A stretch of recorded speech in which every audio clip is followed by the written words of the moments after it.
on current events and dabbles in little-known local history. I'm Tim Coco, your host, inviting you to join the chorus of community voices beginning at 6:30 Monday nights right here on WHAV. You may also watch this 50-year staple of democracy live at WHAV.tv and Haverhill Community Television Channel 22. The Open Mic Show was brought to you by Northern Essex Community College, the Merrimack Valley Economic Development Council, and WHAV members. Remember, only local radio can bring you this talk opportunity, but only WHAV does. WAVE weather. I'm WHAV meteorologist Rob St. Pierre with WAVE weather. We'll head through the nighttime hours with clear skies and somewhat chilly temperatures falling into the lower 30s. Now on Tuesday, well, a good deal of sunshine. It'll be milder, a high getting into the mid-50s, turning partly to mostly cloudy Tuesday night, 40 to 45. A cold front comes in Wednesday with clouds, but only a slight chance of a shower. In fact, might even get some sun Wednesday. Highs in the low 60s, but then we got rain on Thursday. Breezy, a high in the mid-50s. I'm WHAV meteorologist Rob St. Pierre. Your next WAVE weather in 30 minutes. More of your soft gold favorites. WHAV Open Mic.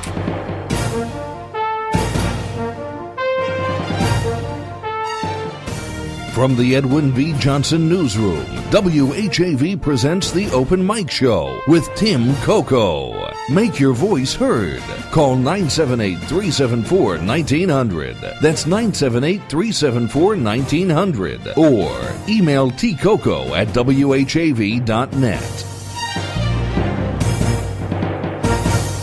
Good evening, everyone. This is the Open Mic Show. I'm Tim Coco, your host. In the master control is Nathan E. Webster III, producer, and sort of guest starring news director Dana Esmol. And believe me, we needed a whole crew today, as some of you may know. Lots of news, most of it controversial, and we'll address that in a moment. But first, let me tell you that this hour of the Open Mic Show is being brought to you by Haverhill Bank, just one bank. We're so pleased and proud to have such a generous community servant as Haverhill Bank joining the Open Mic Show as sponsor. Thank you very much. Now, before we get to the controversies, and I'll just throw a couple of teasers out. One, I should say ahoy matey or something like that, because we might talk about pirate radio briefly. I know I got a message today from a WHAV listener, which I appreciate, and am fully willing to discuss at the appropriate time tonight, if there's time. Obviously, the big news of the day was a very controversial story involving candidates for election in tomorrow's election. With that in mind, let me also remind listeners that at 9 o'clock tonight, a half hour after the Open Mic Show goes off the air, WHAV will be bringing you complete the full broadcast of the League of Women Voters debate at the Haverhill Citizen Center on October 15th. Features many of the candidates that you'll be asked about when you vote tomorrow, and please do vote. You can listen to WHAV at WHAV.net on AM Radio 1640. AM Radio 1640, I'll point out, this relates to our other topic, is authorized by the Federal Communications Commission Rules Part 15. And Part 15 of the rules allows WHAV to broadcast a low-power signal of no more than 100 milliwatts and with an antenna of no more than 3 meters. WHAV complies with those rules and also has certification from the FCC for its Part 15 transmitter. Also, you can listen to WHAV on cable television, usually the message boards, and over Channel 8, Haverhill Channel 22, Methuen Channels 8 and 22 on Comcast, Channel 32 on Verizon Fios, in Plasto, Channels 17 and 23, in Sandown, New Hampshire, Channel 17. Now, you can also listen, or watch, I should say, the Open Mic Show for the next 2 hours at WHAV.tv on your computer or smartphone, and on Haverhill Community Television Channel 22, now known as HC Media. Our thanks go out to the board, staff, management, and members of area public access television stations that bring WHAV to those without internet access. And who doesn't like a remote control anyway? There are some radios with remote controls, but it's certainly convenient. You can interact with this program, and I encourage you to do so. It's the night before the election. Call 978-374-1900. If you're shy, you can email me directly, tcoco, T-C-O-C-O, at whav.net. And there's also a message board below the TV screen at whav.tv. Feel free to comment there. There might be some comments left on that message board. Only one was left from last week, so that shouldn't interfere with your postings. Again, this is the Open Mic Show. Please call 978-374-1900. Nate had an idea that because of the topics of the night that maybe we wouldn't take birthday calls, but you know what? Why not?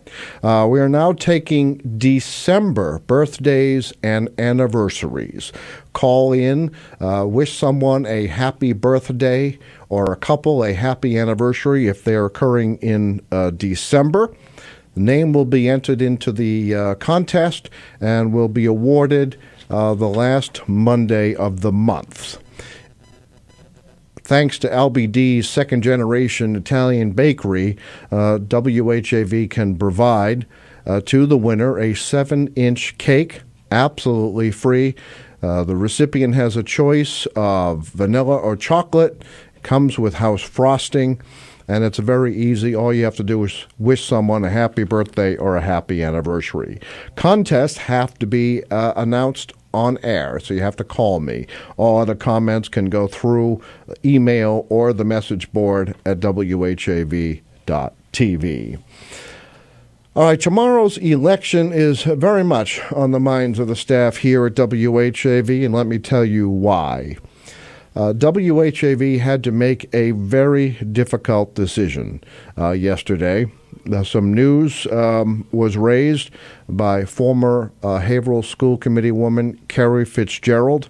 It became news especially because she asked Haverhill Mayor James Dave Fiorentini and Haverhill School Superintendent James Scully and some members of the Haverhill School Committee to get involved with her concern that a Facebook page administered by a candidate for Governor's Council and a Haverhill School Committee member, Maura Ryan-Ciardiello, may perhaps have fooled some people into thinking it was a City of Haverhill Public Schools page, when in fact comments were allegedly deleted by the administrator.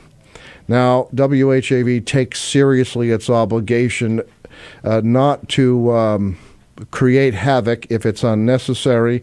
Coming the day before Election Day, certainly we worried that it might have a disproportional impact.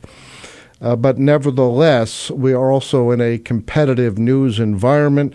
Other media might pick up on it, and either way, the public would know. Ultimately, the staff and management of WHAV over the last 2 days made a decision that the public has a right to know. and therefore this story ran.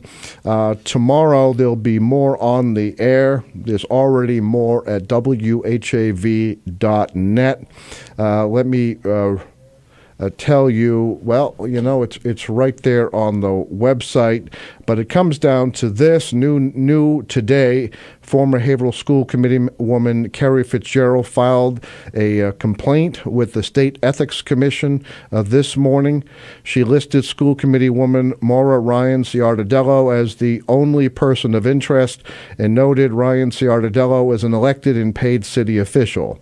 Fitzgerald attached a copy of her Sunday email to Mayor Fiorentini, Jim Scully, school committee members Joe Bevilacqua, Susan Danahy, and Paul Magliacchetti.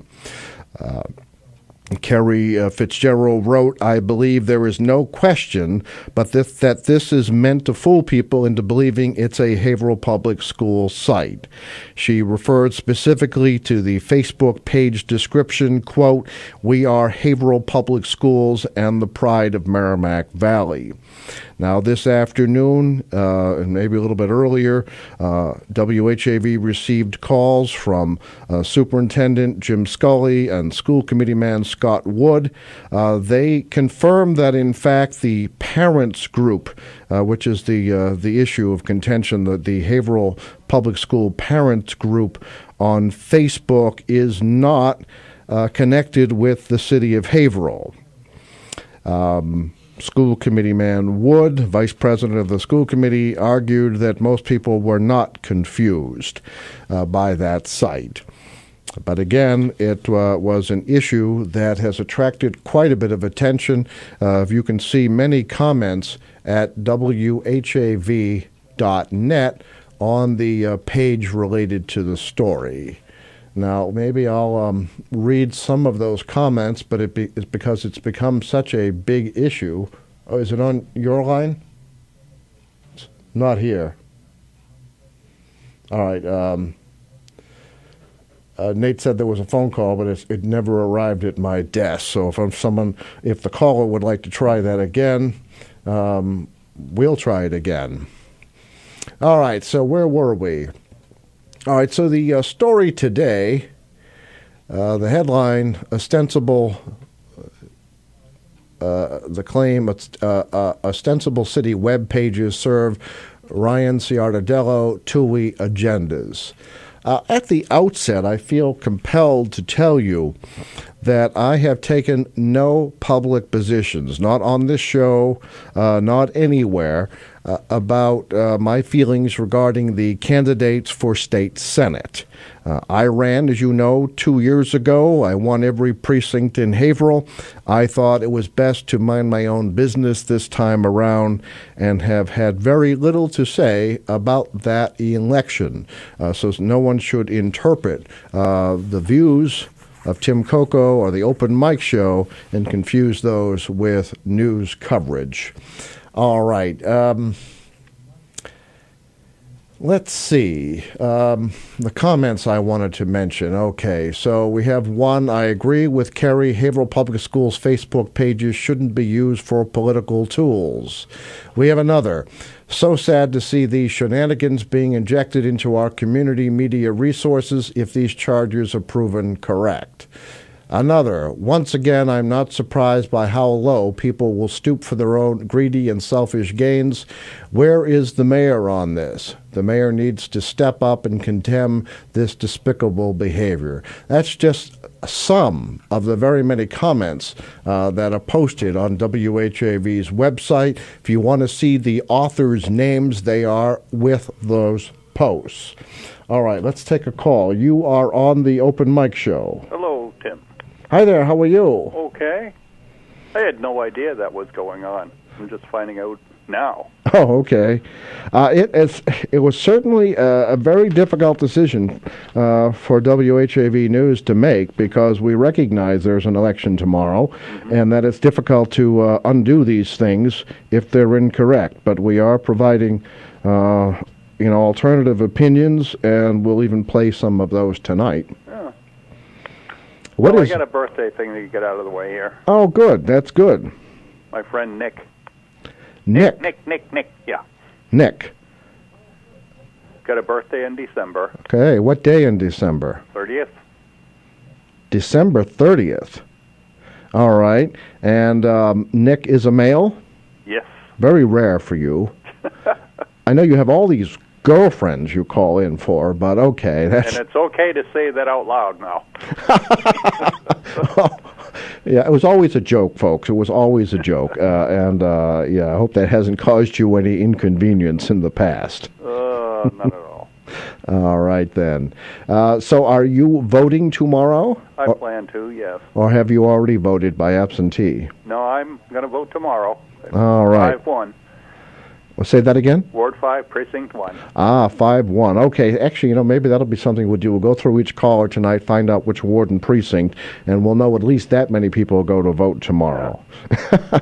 I don't know what the turnout will be. I think it's going to be pretty good. Well, the United States Senate is at stake in this election. Right. That is going to be very interesting. Mm-hmm. All right, then. But anyway, happy birthday, Nick. Nate has all the information. And you're going to be talking about any of the questions at all on tonight's show? Oh, actually, I'd love to. You want to ask me some questions? Well, nothing specific. It's just that, I am so tired of these campaign ads and vote no on this and vote yes on that. And it's confusing. Very, very confusing. And the way things are written sometimes, they're meant to be confusing. Oh, that's true. You know what? That is a very good point. I'll tell you what. After the break, I'll be ready to go over those questions. Excellent suggestion, as always, Brian. And I do think people do get confused because sometimes a question requires a yes when it means no and so on. Well, I was reading through the voter information, and they published the for and against things. But, they're not affiliated with anybody in particular. They're just written the way they're written.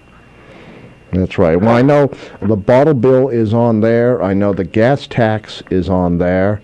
A casino gambling is on there. Mm-hmm. And I think there's one more. Yeah, I'll have to call up ballot questions so we can go over those. But no, that's an excellent suggestion, and that's what tonight is for.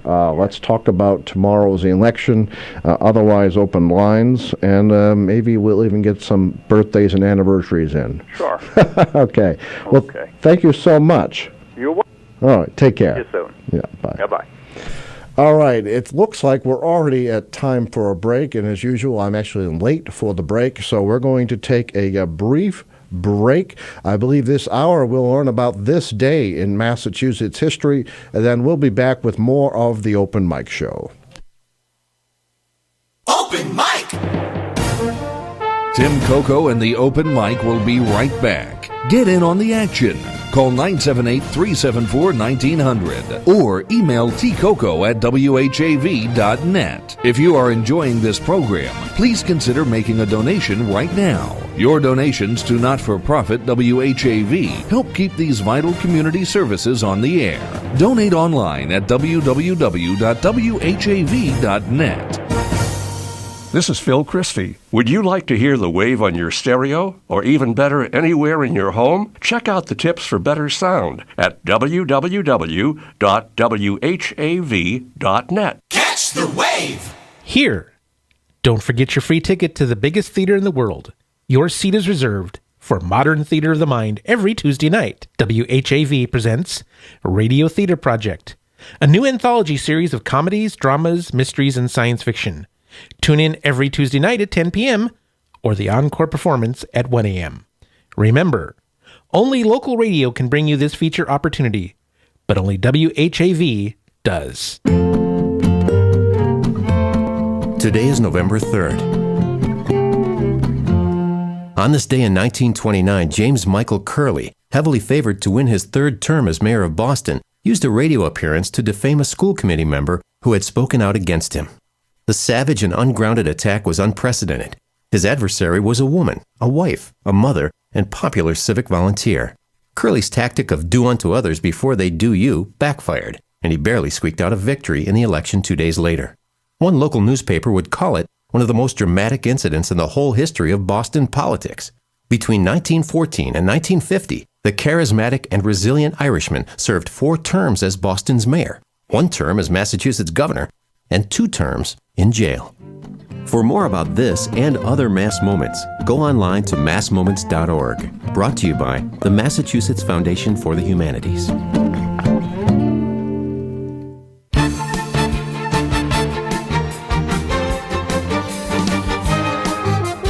Catch the wave, WHAV, open mic.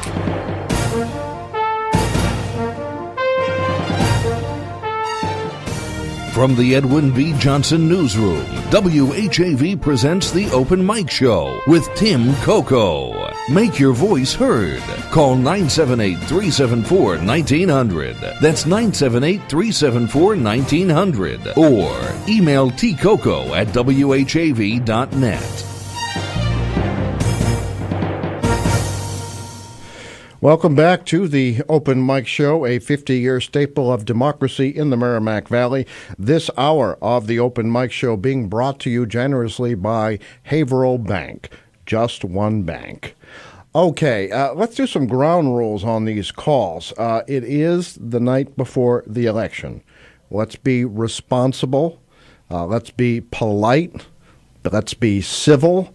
And most of all, let's be truthful. All right, let's start in no particular order. I don't know who's on these lines. I know that we're pretty jammed up already. You are on the Open Mic Show. This is Carol. Am I on the Open Mic? Yes, you are on the Open Mic Show. Thank you for calling. Well, thank you. I've been living in Haverhill for almost 20 years now, and I love your show, and I thought you did a really good job running for Senate. Thank you. So congratulations on all the progress you've made with this radio show. I think it's so valuable. I just wanted to be very civil and honest that a neighbor of mine had recommended the Haverhill Public School Facebook page for parents, and I work in educational publishing, so I was very interested in joining, which I did. I was a little surprised that the first thing I saw was a big, please vote for Sean, please vote for Sean Dewey. And then I realized, oh, it's his sister-in-law, it's the administrator. Well, fine. I was reading through the endorsement, and I saw what I felt were misrepresentation of the opponent, Kathleen O'Connor Ives' position. So I left a comment. It was very short and very mild, basically saying, I think Kathleen O'Connor Ives has been clear that she is not against charter schools. She simply wants to look at the funding to make sure every school is properly funded. It was a very mild comment, and in fact, the administrator, Mara, wrote me a note saying, well, thank you, that's a positive post, we can all agree to disagree. So I was very surprised when an hour later, I was blocked from the site. And that's just the truth. I don't know why, but all of a sudden, I can't get into the site. It was dropped from my groups after I had joined, and it's a closed group, and I had asked for permission to join and was invited to join and approved. But an hour later, I was blocked, and I don't know if my comment's still there or not. I have not had experience with people deleting my comments, but it did seem a little odd that all I did was mildly indicate that while I love Sean, he's actually a neighbor of mine, that I felt favorable toward his opponent, and then I was blocked. And the woman who originally recommended the site to me also said, hey, let's not use this site for politicking, and she was blocked. And I know she was upset, and there are several other people who feel like they're being shut down, kind of like this isn't really for Haverhill Public School parents at all, although that's the name. Right.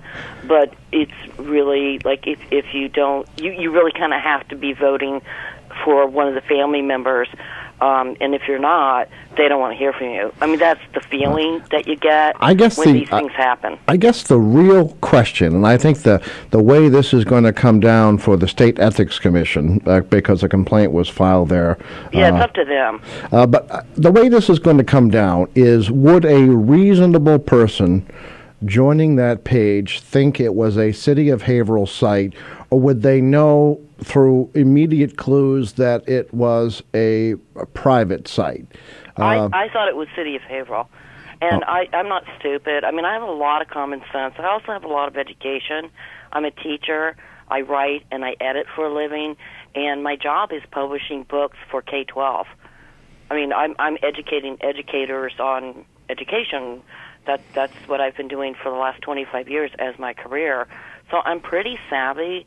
But I saw, I mean, it says Haverhill Public School Parents Group. And on the brief time I was allowed on the site, I thought the parents had really good insight. That's what I wanted to hear from, and that's what disappoints me. I think it's a great idea to have a Haverhill Public School Parents Group. I just don't understand why it has to be administered by people running for election. Like, if it could, at least during the election period, be administered by, you know, in a nonpartisan way, and, you know, let the parents own the page. Let them say what they have to say and support each other. And they were asking and responding to each other's questions. It was really, really a thoughtful site if the politics had not interfered. Let me ask you this. Would you be willing, or do you know anyone else who'd be willing to run the parents group in an unbiased way? Oh, I think so, yes. Yes, absolutely. You know, independence. And, I mean, just keep the you know, keep the election politicking, campaigning out of a site like this. I know people like that. I'm not volunteering, but I think it's a great idea and a great site, or it looked like a great site. And so I was very sad. Well, it's a great idea anyway. We'll give Mara credit for that. It was a great idea. It just became, in the words of some writers, controlling and political. Well, that's the appearance, and the thing about politics is, in any ethical, you know, volunteer kind of public service position, paid or unpaid, you have to avoid the appearance of impropriety. Even if you didn't do anything wrong, you have to avoid the appearance. And this is giving that appearance. And it's very sad because I think the Tuohys are wonderful. I actually was kind of laughing because the page was filled with Tuohy's wife doing hashtag vote for Sean Tuohy, hashtag Sean Tuohy cares, hashtag Sean Tuohy for schools. And, you know, if my husband were running, I'd probably, you know, might do that too. I mean, he'd kill me. I think it's important to point out, though, that no one is accusing Sean Tuohy of removing posts. No, absolutely not. And so we just want to be clear. We want to be fair. No one is doing that. And I will say I saw a nice comment on one of the websites this weekend, and the person observed that Haverhill Mayor Fiorentini, whose name is on at least 3 Facebook pages, Sure. never removes a comment, even if it completely, to use the vernacular, trashes him. Oh, so, I know. That's one of the reasons why he keeps being reelected. So he listens. He puts up with it. He doesn't remove it, even if it's negative, even if it's unfair, even if it's wrong. So you know, maybe the mayor gives us the model for how these sites should be operated. I completely agree, because I am on his Facebook group page, and I've seen people eviscerate him, and he never rises to the bait. He actually cuts through the ugliness. You know, people can be that way sometimes through email and the internet and on Facebook. And he looks at, wait a minute, though, does this person have an issue that I, as the mayor, need to be addressing? No, so I think that's a model, and I really do appreciate your call. And please do call again. We're on every Monday night except for a national holiday, and but we do have some more calls, and I do appreciate. By the way, I guess I started a theme. I should keep it up. Are you voting tomorrow? Absolutely, would not miss it. It's the one time in my life I feel like I have some power. All right. And do you want to say which ward and precinct you're in, or do you know? I'm in 5-3. All right. Wow. We got 2 from Ward 5 today. All right. Very good. Thank you very I'm much. Like three houses down from Sean Tuohy. Again, I love him and his wife and his family. They're absolutely wonderful people. All right. Well, thank you so much for your phone call. Okay. Take care. Bye. All right. Of course, we're going to be a little bit late for news, but we have another phone caller. Nate, let me know when the call is ready. All right. You are on the Open Mic Show. Oh, is that that me? That's Hi. you. Hi, my name is Maria Casamacho. I'm a parent of a child in the Haverhill Public Schools, and I only briefly saw one of the political posts from that, but I've actually also been banned from the group.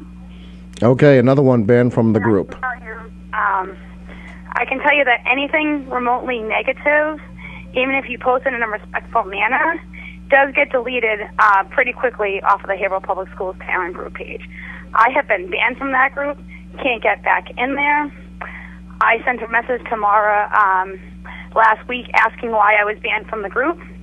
Never got a response back from her, and I was blocked. All right, let me ask you a question, because I think this is the key. Did you, when you joined the site, did you believe that the Facebook page was a component of Haverhill Public Schools, or did you always realize it was a privately operated page? I think it's a Haverhill Public Schools parent group. I joined many months ago when there wasn't anything political going on, but I have seen the political posts, and if I was just joining to start out with, I would absolutely think it was a political group. Okay, you would. Okay. All right. Absolutely. Because the description, and I think this is what Carrie Fitzgerald is saying, the description on the About section, but I don't know how many people go to the About section. But one line is, "We are Haverhill Public Schools and the pride of Merrimack Valley." But I suppose, people sometimes collectively own things, too. So it's just a question of interpretation, and I'm just trying to find out if people believe they were fooled or whether they knew what they were getting into.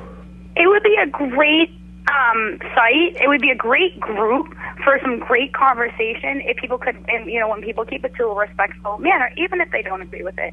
But again, you don't have that open forum there right now, because again, anything that you post, in that group that would negatively affect the Haverhill Public Schools, it's deleted within minutes. Okay. And that's not, if you're going to have a parent group get for the parents of the Haverhill Public Schools, you've got to take the good and the bad, as long as it's posted in a respectful manner. I'm not talking full of, vulgarity or anything like that, but as long as it's done within a respectful manner.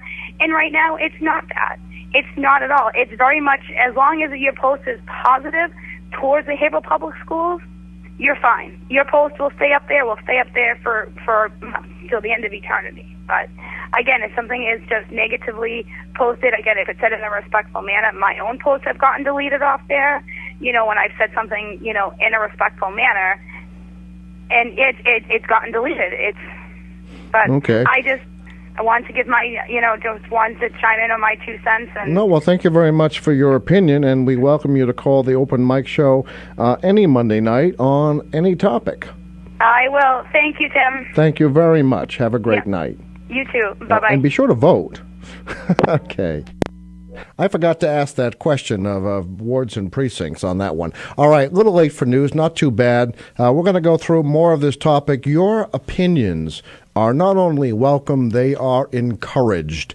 Night before election here at WHAV, call 978-374-1900, and as lines free up, we will get you on the air. We'll be back with more of the Open Mic Show after local news, national news, and local weather.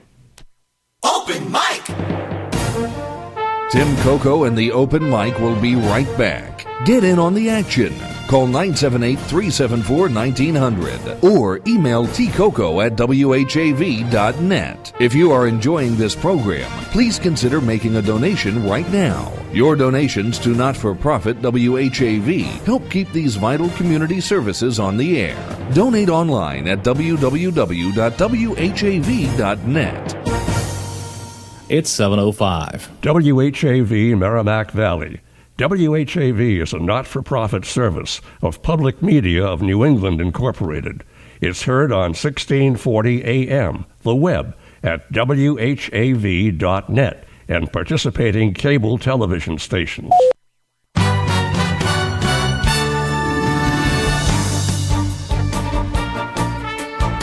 Here's what's happening in local news.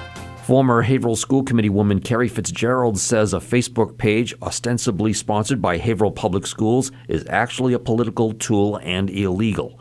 Fitzgerald, who served as a school committee member from 2002 till 2010, filed a complaint Sunday with Mayor James J. Fiorentini, School Superintendent James F. Scully, and some school committee members.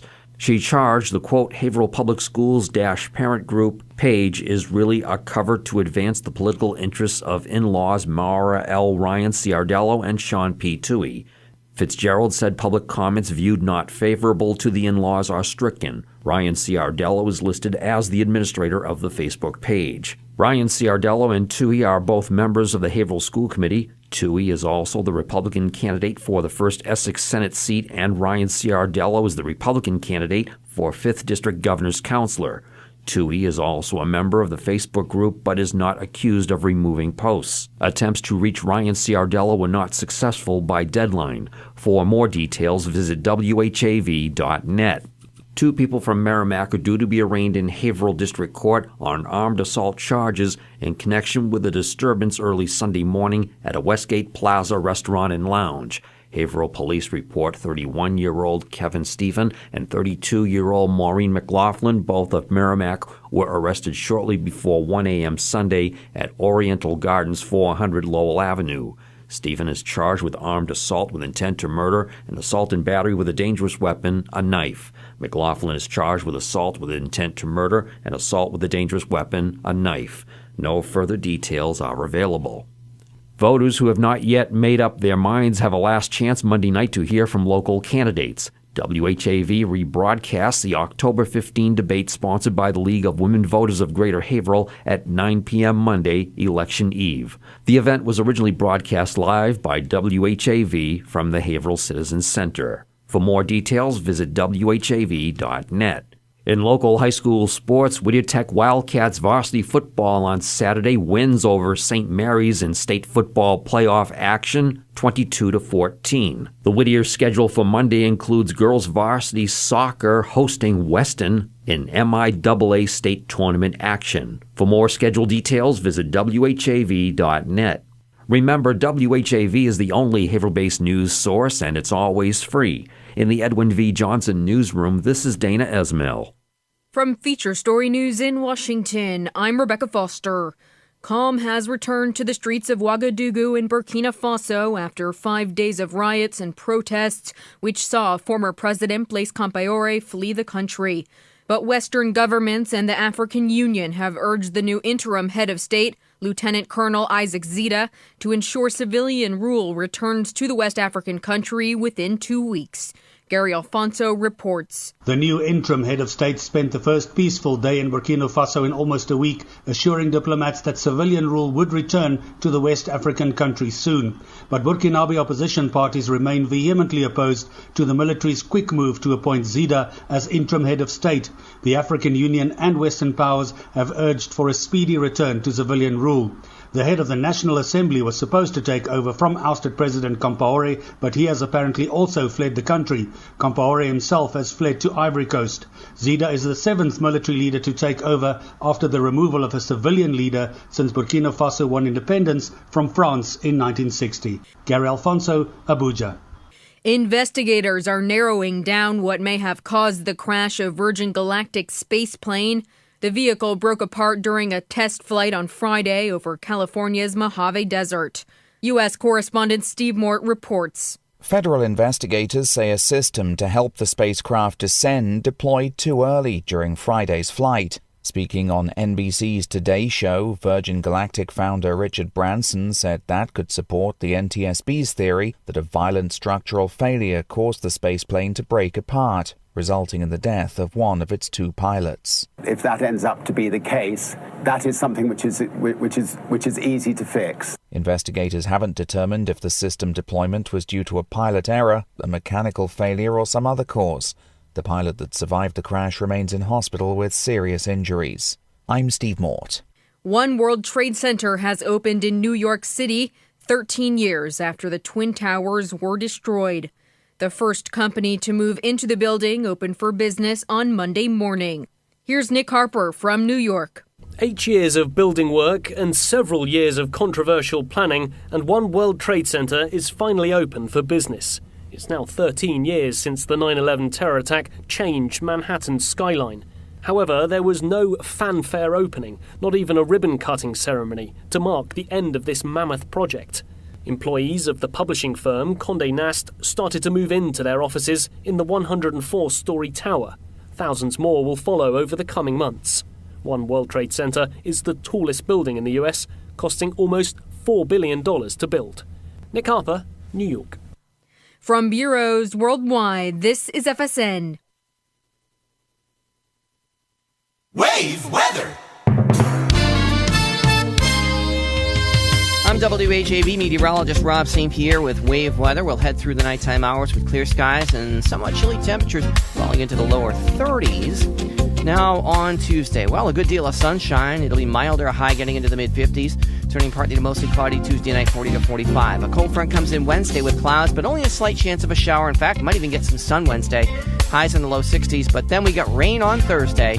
Breezy, a high in the mid-50s. I'm WHAV meteorologist Rob St. Pierre. Your next Wave Weather in 30 minutes. WHAV is on Facebook. For quick access, visit WHAV.net and click on the Facebook icon. WHAV, Merrimack Valley, open mic.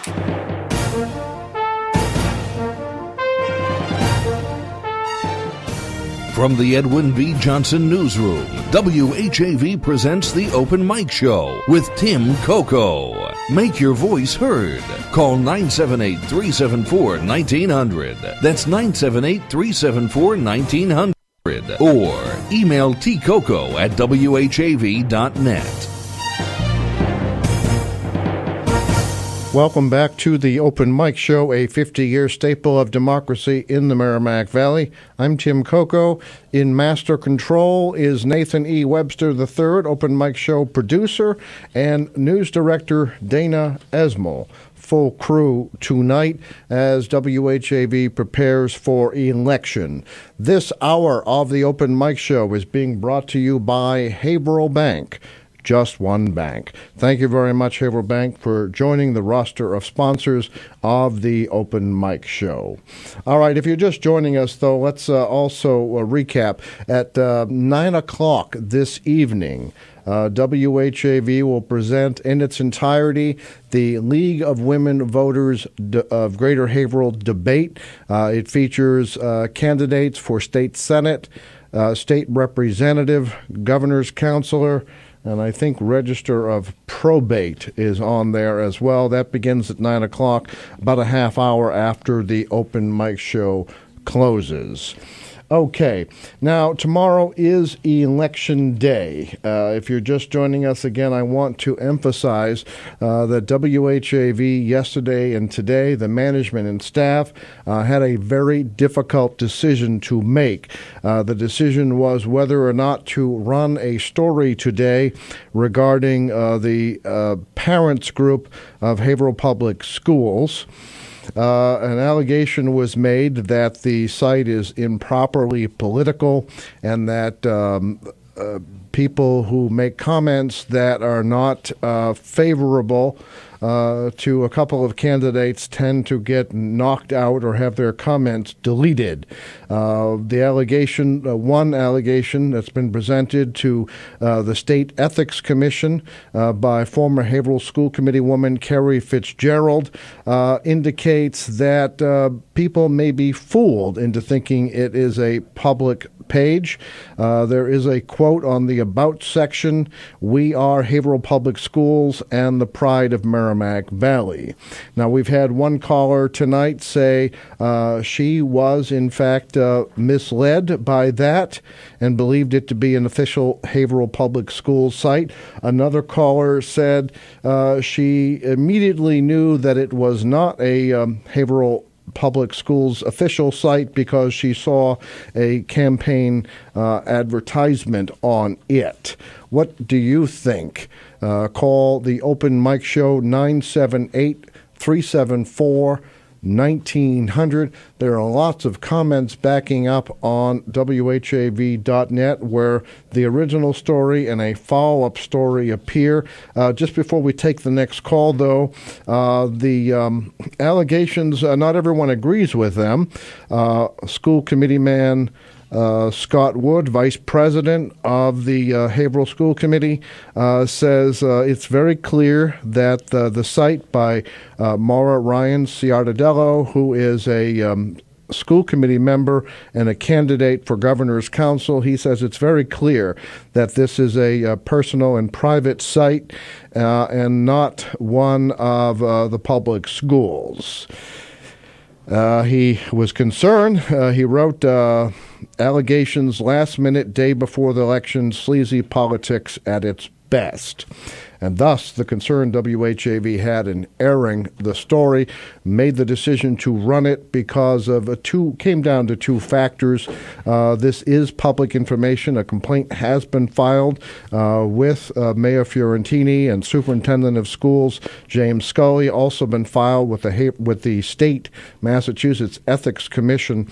This is public information, and the public has a right to know about it. And besides, thanks to WHAV News, it is now a pretty competitive media situation, and there's always we have to think about the competition. People rely on WHAV News and expect to find the news there first. All right, we're going to go to the phones. You are on the Open Mic Show. Good evening, Tim. How are you? Very good, Jerry. How are you? Good. This poses some real important questions, I would say, huh? Yes. I was always taught, Tim, that if it looks like a conflict, it smells like a conflict, it probably is a conflict. No. And I think that the school committee member is kind of jumping the gun here. He's more or less abrogating the responsibility of the ethics commission. And if he doesn't have a letter in his hands or in his file, as to an opinion of this, then he shouldn't be making statements that might be false.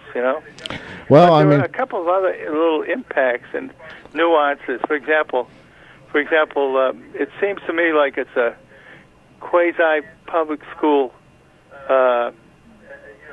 association of some sort. Oh well, that's the argument. That's the argument. Pardon? Yeah, that is the argument that some people would be fooled. It's nothing for the Ethics Commission and the Secretary of State. The other thing is that any equipment, if any equipment was used to transmit this to the school property, for example, school property, mobile phones, whatever, etc., that might lead to an ethics problem also, Yeah, we did see that in the city of Lawrence, didn't we, where school printing presses and things were used. Oh, yes, that's right. In, I think, Mayor Lantigua's campaign. Yeah, and then the other thing that I would say, could you, and Tim, because you were on the political scene, you ran for office, what do you think this endorsement by the Parent Teachers Association is worth? That's always a good question. If it's worth over $500, they're required under state law to report it. Correct? Yeah, it's actually under campaign finance law. There is a limit of $500 of value, and yes, that's right. And even if it's in kind, so-called not actual cash, but in kind, it's what it's worth. For example, actually, you're the first person to raise that issue. It happened the last election time. I was listening to, I received a phone call, and it said Century 21, and it was an endorsement for a mayoral candidate. Now and it was never reported. I didn't really follow it up. That's interesting because there's another rule that comes into play. If the caller ID was that of a business, then it was. It was Century 21. That becomes that could be considered a illegal corporate contribution. I didn't realize that. I know that if it's one person is only supposed to, in other words, if you contribute more than $500 a person, you're required to at least report it, and the candidate is supposed to report it too.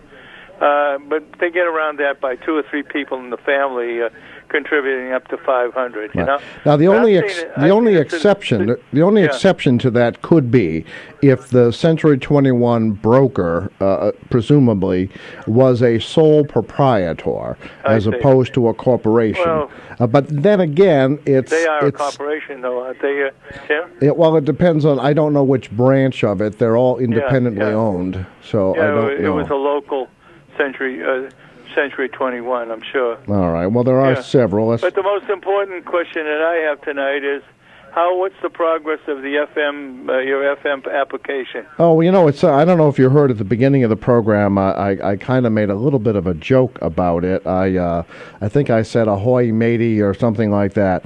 There is a. I will tell you, and our attorneys don't want me to say too much because they're a little afraid of what I say. But the that goes for me too. All right. Well, we have WHAV has 2 Washington, D.C. attorneys now working on this application virtually full time. I worry about the bill that's coming. Oh boy!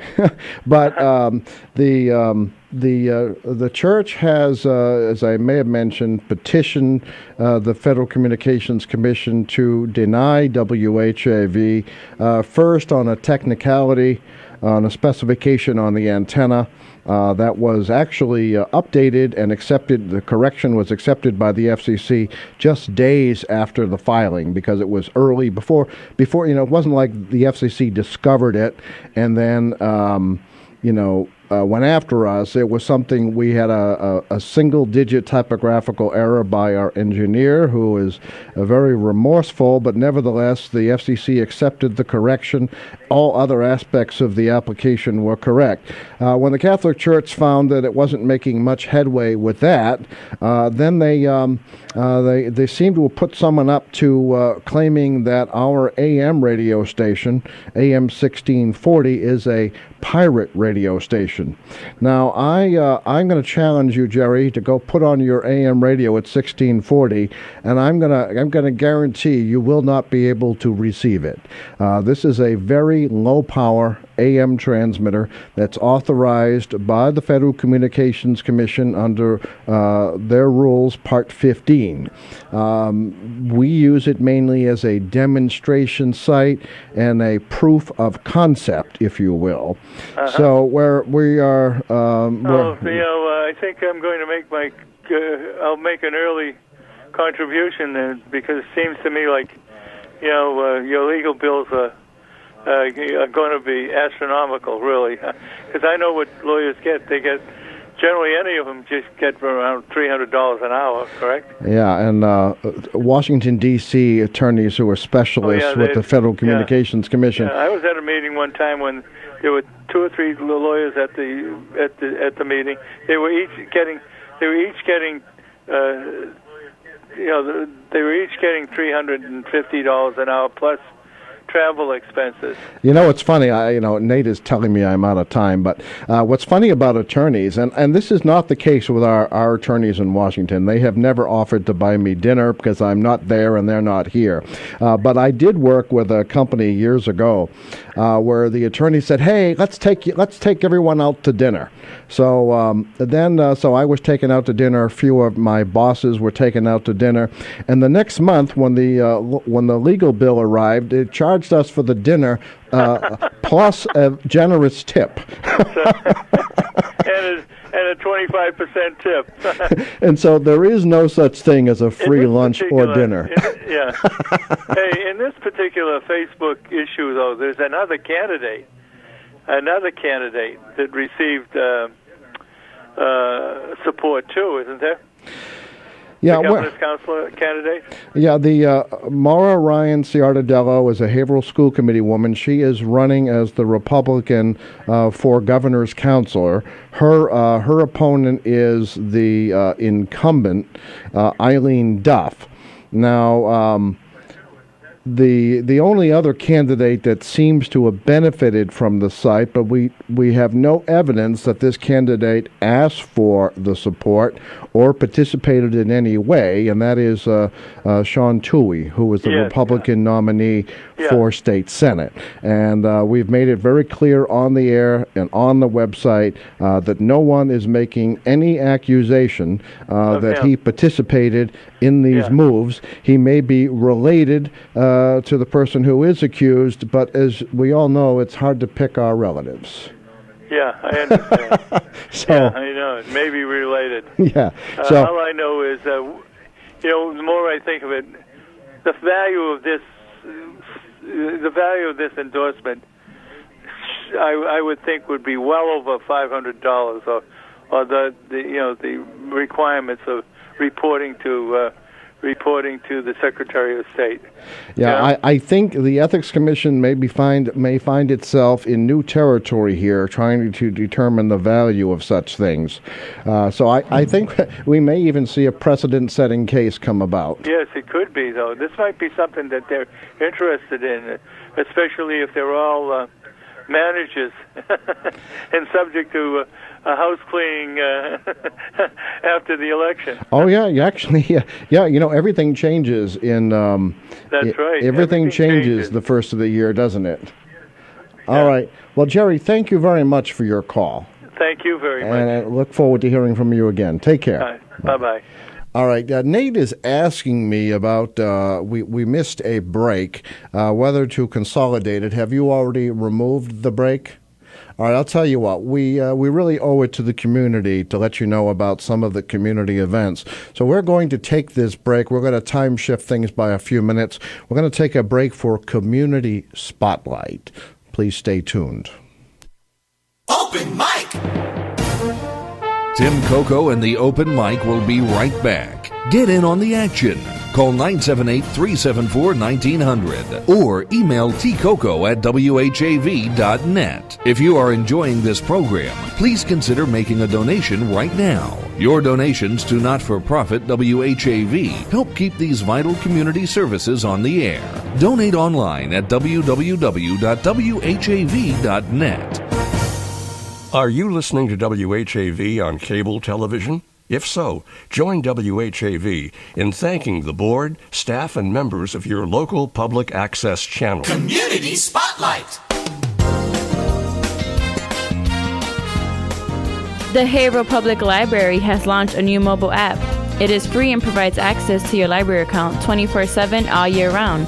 App users may renew items, request items, search the catalog, and more. There is also access to the calendar of events and connections with the Haverhill Public Library on social media. Users must have a smartphone or tablet and a library card number to access the app. For more information, visit haverhillpl.org or call 978-373-1586. Someone you know is on WHAV. To submit or read your own nonprofit announcements, click on the Contact tab at whav.net or email news@whav.net. In the Edwin V. Johnson Newsroom, this is Martha Melendez.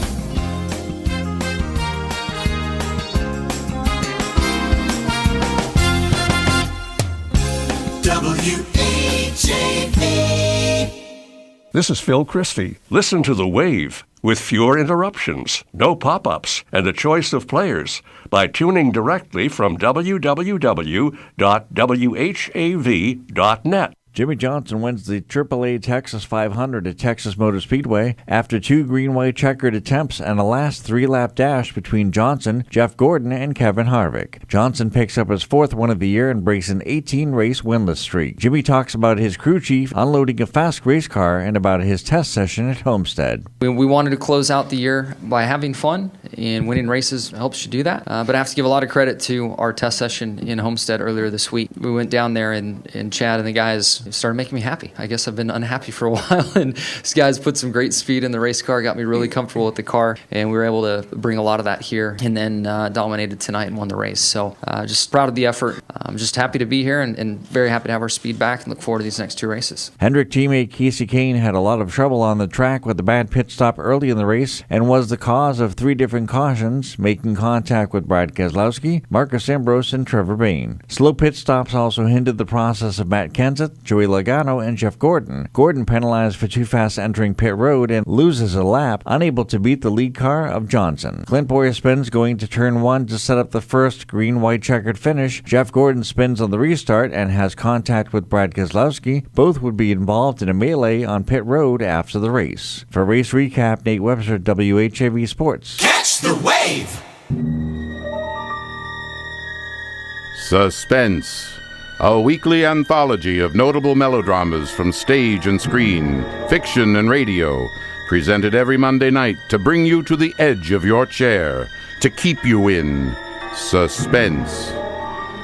Listen to the new Suspense with a company of Hollywood actors and surprising guest stars, Monday nights at 10, with encore performances at 1 a.m., right here on WHAV. Remember, only local radio can bring you this feature opportunity, but only WHAV does. Wave weather! I'm WHAV meteorologist Rob St. Pierre with wave weather. We'll head through the nighttime hours with clear skies and somewhat chilly temperatures falling into the lower 30s. Now on Tuesday, well, a good deal of sunshine. It'll be milder, a high getting into the mid-50s, turning partly to mostly cloudy Tuesday night, 40 to 45. A cold front comes in Wednesday with clouds, but only a slight chance of a shower. In fact, might even get some sun Wednesday. Highs in the low 60s, but then we got rain on Thursday. Breezy, a high in the mid-50s. I'm WHAV meteorologist Rob St. Pierre. Your next wave weather in 30 minutes.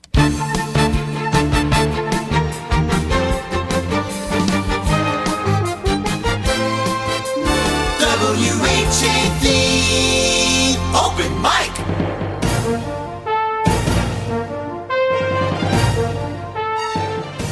From the Edwin V. Johnson Newsroom, WHAV presents the Open Mic Show with Tim Coco. Make your voice heard.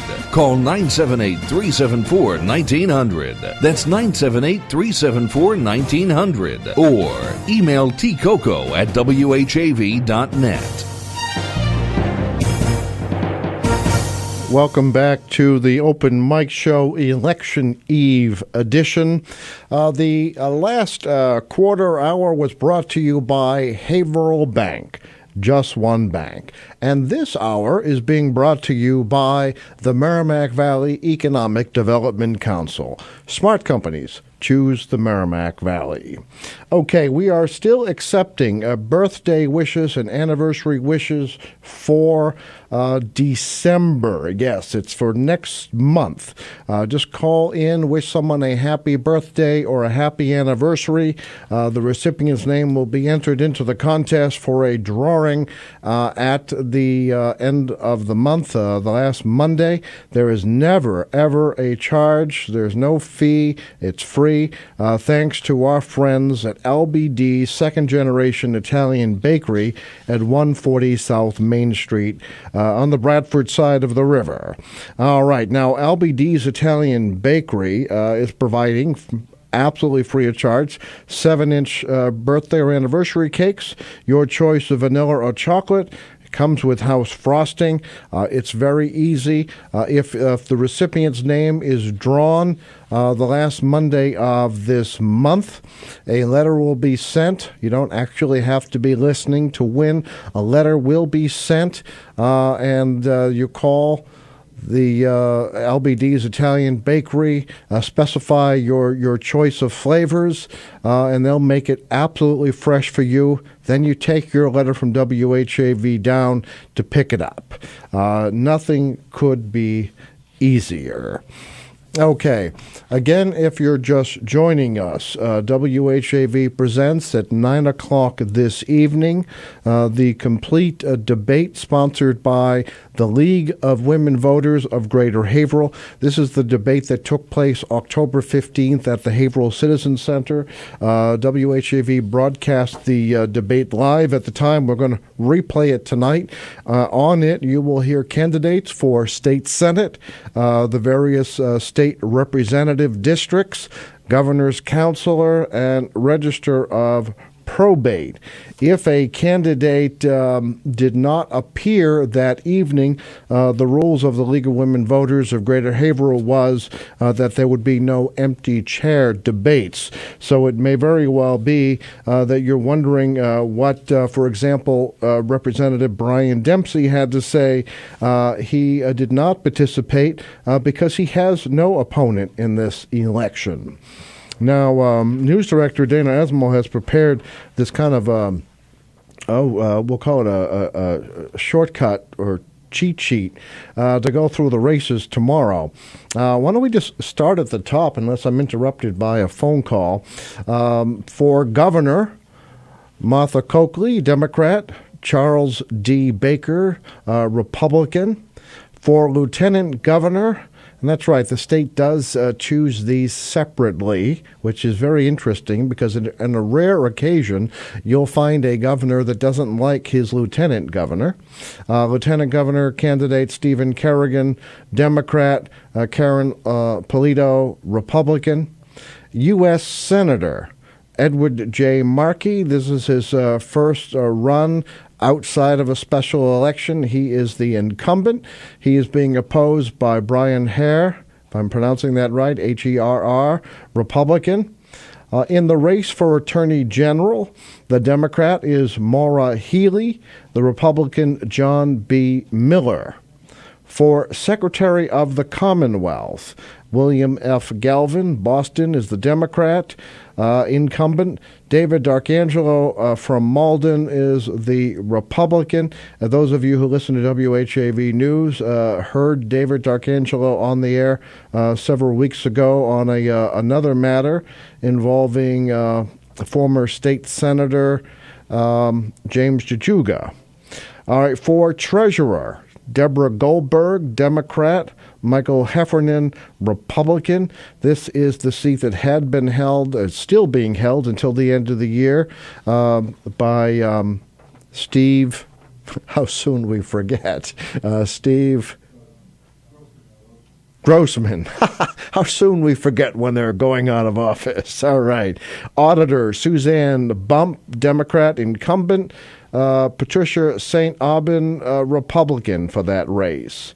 Representative in Congress, 3rd District, Nikki Songus. You'll see it as Nicola S. Songus on your ballot, Democrat incumbent. Roseanne Wofford, Republican. Roseanne Wofford is from Haverhill. Is that right, News Director Dana? Oh, okay. A Haverhillite in this race.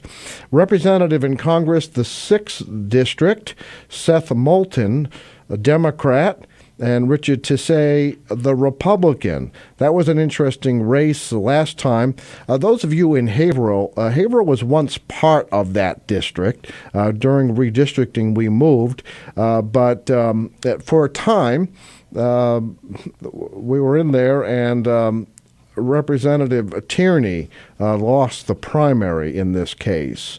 Our governor's counselor, 5th District, sort of the issue on our agenda tonight. The Democratic incumbent is Eileen Duff. She is being opposed by Haverhill School Committee woman Maura L. Ryan-Ciardiello. On your ballot, continuing tomorrow, and I bet some of you, this is the first time you're even hearing about some of these races.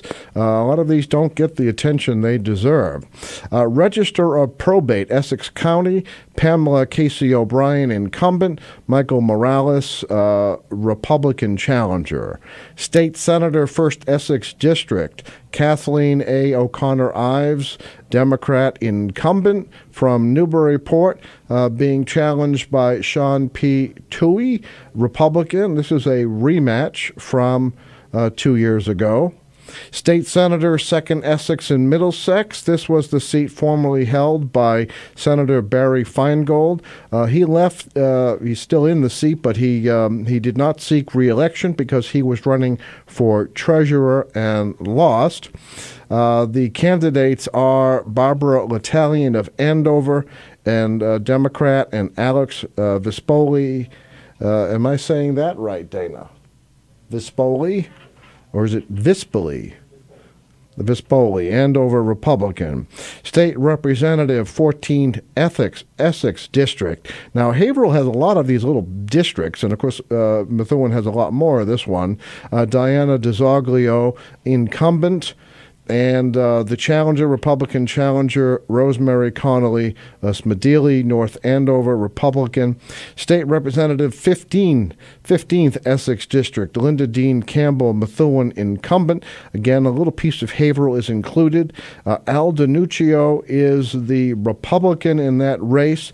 When you hear the replay of the debate tonight, you'll find that there is no contest in that one since Al DiNuccio could not make it to the debate.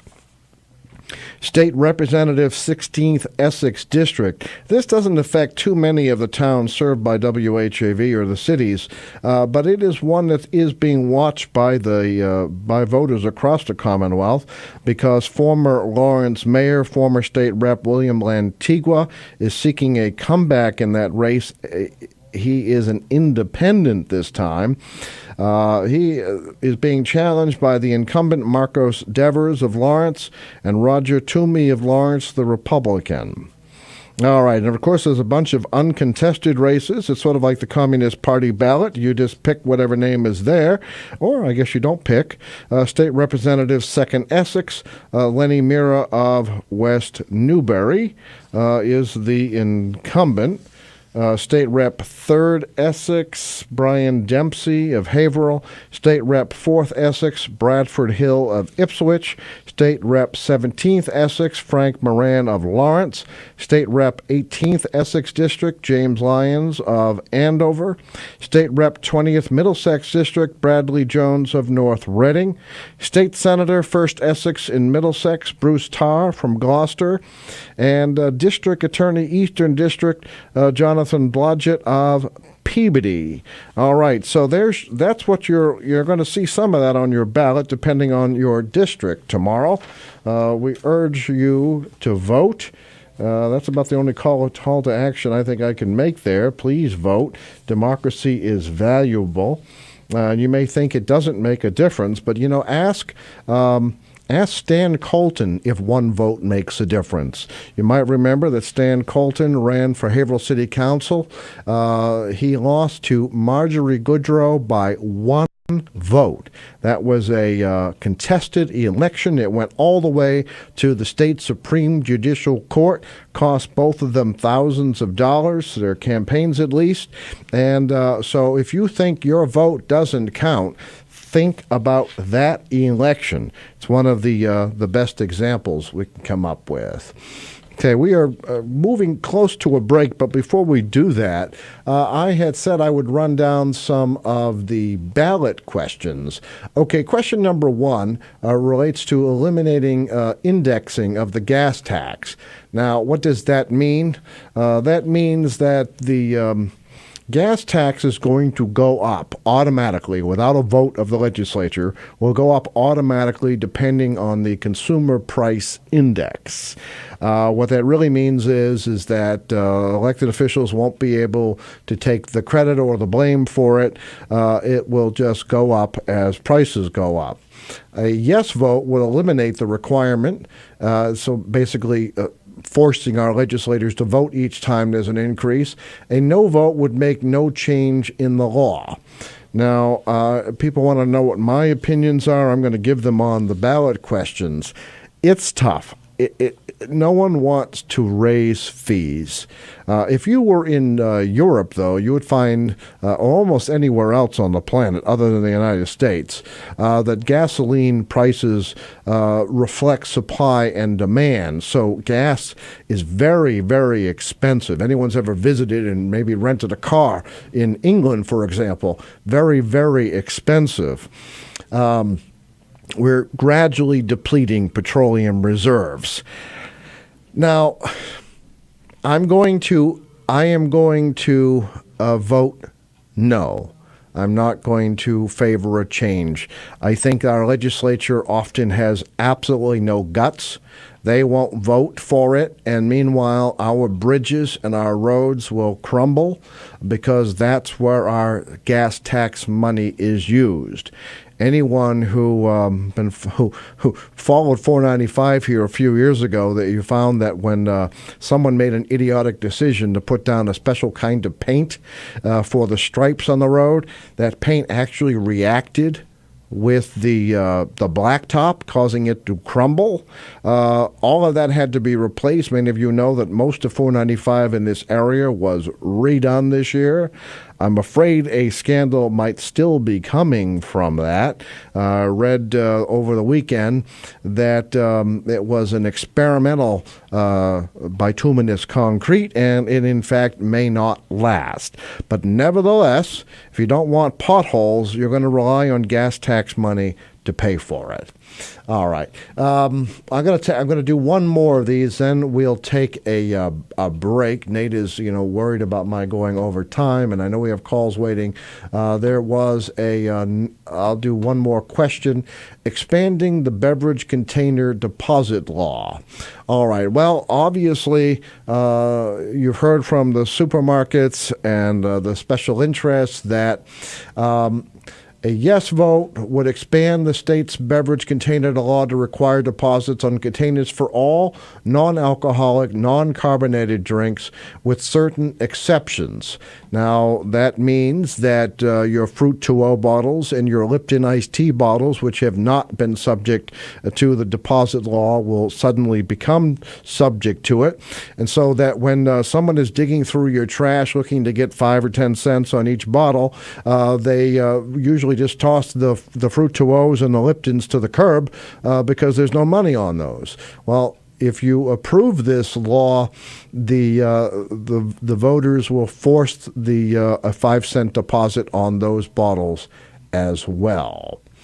All right. I think that is, we'll do the next two questions after the break and the call. We'll be back with more of the Open Mic Show in just a minute.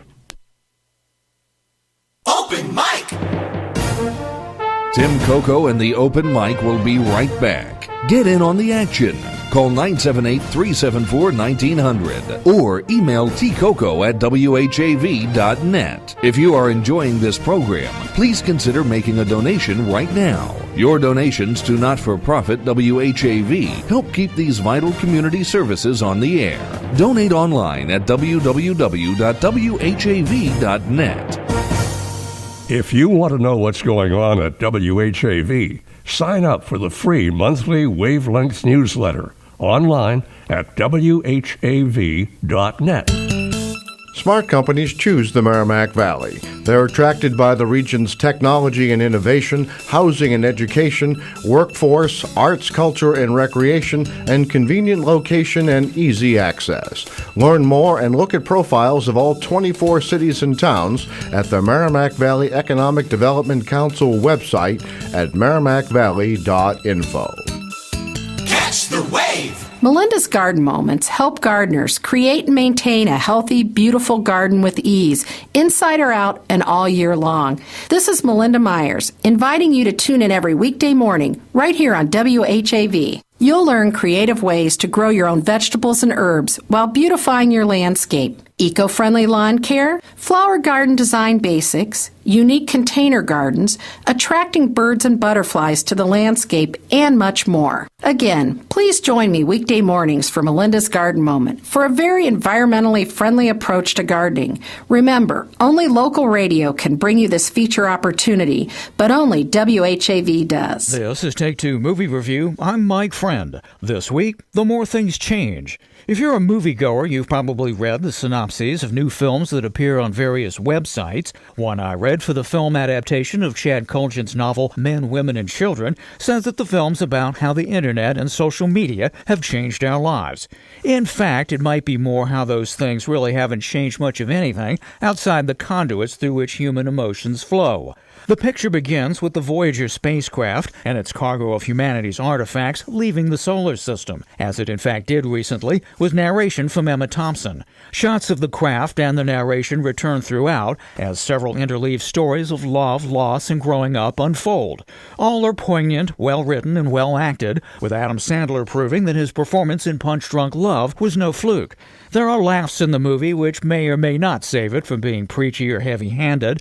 The movie's main problem may be overkill. Director Jason Reitman has visited the issues of loneliness and isolation in modernity before, especially in Up in the Air. But that picture was stark, minimalist, and focused in a way that made you feel the Clooney character's pain. Men, Women, and Children, on the other hand, is global and has an on-screen population almost to match. It occurs that the concept would have made a far better HBO miniseries where all the personalities and plot lines could have been fleshed out and the issues explored with more nuance.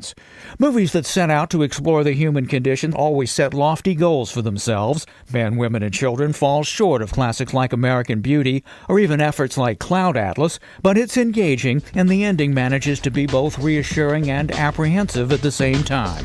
This has been Take Two Movie Review. I'm Mike Friend. Catch up with us at Take2MovieReview.com and follow us on Facebook and Twitter at Take2_Review.